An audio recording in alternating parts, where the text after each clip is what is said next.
Welcome to Out of the Woodwork. Thanks for dropping by. Now I had to build this fireplace surround really quickly, so I don't talk you through how to do it in the video, but I did capture each step of the build process, and the article that goes along with this video over on my website is more of a step-by-step tutorial if that's what you're looking for. You can find a link down below. Also down below is a link to plan for this project. Now the sizes that I used are probably not going to fit your space, but you can see how it's designed, how it's put together, and then also the ratio of the sizes of the different parts so that you can take that, resize it, and fit it to what you need.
I didn't install this fireplace surround, so I wanted to talk just for a second about how he did it. Now I cut 5 pieces just like these for the installation. These longer pieces are for the leg columns and they're ripped down to fit right inside that leg, and then smaller pieces to span across the top. Now these really need to be put in a position so that the surround is in contact with each one of them.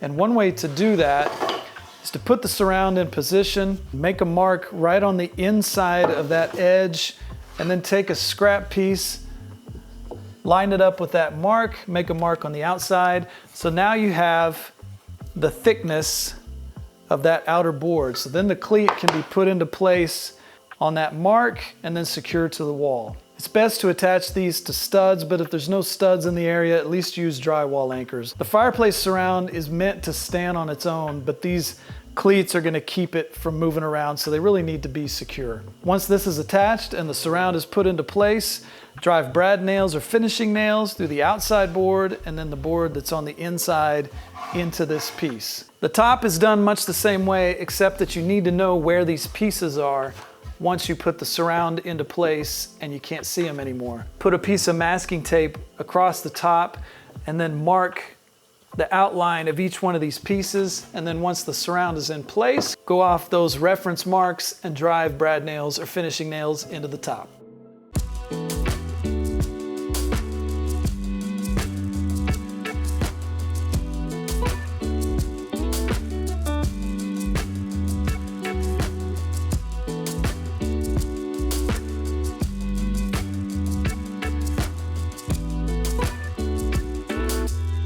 Make sure you go get the plan. The link is down below. Thanks for watching, and I'll see you next time.